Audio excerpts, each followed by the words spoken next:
Est-ce que vous savez pourquoi on joue en blanc à Wimbledon? Vous écoutez Tu veux une médaille? Les réponses aux questions de sport que vous ne vous posez pas encore. Wimbledon est le plus ancien tournoi de tennis de la planète, vous imaginez? Alors forcément, les traditions sont nombreuses. Comme par exemple les fraises à la crème. Elles sont incontournables à Londres. Les spectateurs en raffolent, pour eux, c'est impossible de regarder un match sans sa barquette de fraises. Mais la tradition la plus connue est ce fameux dress code, tous les joueurs ne portent que du blanc. Du blanc et encore du blanc, que ce soit au niveau de la casquette ou du serre-tête en passant par le t-shirt jusqu'aux chaussettes, tout doit être blanc sur un court de tennis à Wimbledon. Et ça dure depuis 1877, qui est la date de la création du tournoi. A l'origine, cette couleur était une marque de l'aristocratie. Ce blanc permet également de mettre tout le monde sur un même pied d'égalité, en ne dévoilant pas les origines sociales de chacun. Le All England Lawn Tennis and Croquet Club est un club sportif privé. C'est lui qui organise le tournoi depuis ses débuts. Il impose cette couleur obligatoire, et oui, c'est la règle numéro 9 instaurée en 1963. Elle figure dans le règlement appelé prédominance de blanc.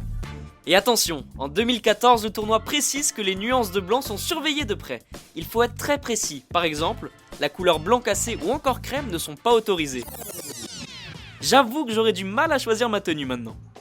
Bon, ils sont quand même sympas à Wimbledon. Il y a des exceptions. Les joueurs ont le droit d'avoir un peu de couleur sur leur tenue. Et vous allez rire, il ne faut pas que cette bande ne dépasse 1 cm.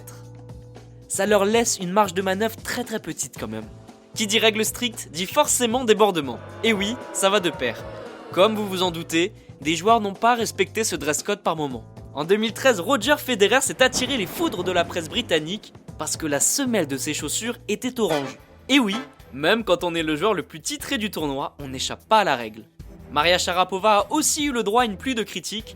La Russe portait une culotte orange qui se voyait lorsqu'elle servait. Oh my god. De quoi alimenter le scandale à Londres. Vous imaginez ne pas choisir vos sous-vêtements? On ne peut même pas porter son caleçon fétiche pour se porter chance. Les joueurs doivent faire valider leur tenue 90 jours avant le tournoi. Finalement, il n'y a que les spectateurs qui ont le droit de venir comme ils veulent. Même si le tournoi leur recommande fortement de faire un petit effort pour la tenue.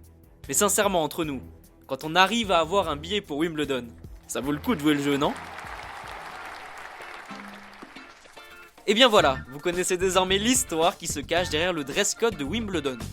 Vous pouvez écouter ce podcast et nous retrouver sur Apple Podcasts, Spotify, Deezer, Castbox et toutes les autres plateformes. N'hésitez pas à partager, noter ou laisser en commentaire une question. J'essaierai d'y répondre dans un prochain épisode. Je vous retrouve rapidement pour une prochaine question de sport dans Tu veux une médaille. À très vite.